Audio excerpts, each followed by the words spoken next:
I just read the most amazing paragraph about socialism by David Bentley Hart, and you have to hear this. Americans are, of course, the most thoroughly and passively indoctrinated people on earth.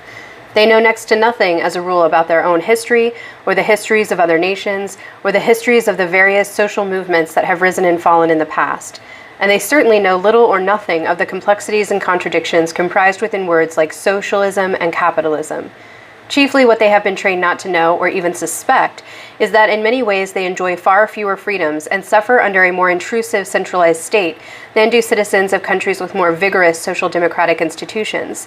This is at once the most comic and most tragic aspect of the excitable alarm that talk of social democracy or democratic socialism can elicit on these shores.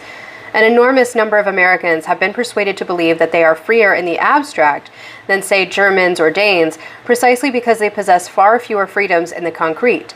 They are far more vulnerable to medical and financial crisis, far more likely to receive inadequate health coverage, far more prone to irreparable solvency, far more unprotected against predatory creditors, far more subject to income inequality, and so forth, while effectively paying more in tax when one figures in federal, state, local, and sales tax, and then compounds those by all the expenditures that in this country, as almost nowhere else, their taxes do not cover. One might think that a people who once rebelled against the mightiest empire on earth on the principle of no taxation without representation would not meekly accept taxation without adequate government services. But we accept what we have become used to, I suppose. Even so, one has to ask, what state apparatus in the free world could be more powerful and tyrannical than the one that taxes its citizens while providing no substantial civic benefits in return, solely in order to enrich a piratically overinflated military-industrial complex and to ease the tax burdens on the immensely wealthy?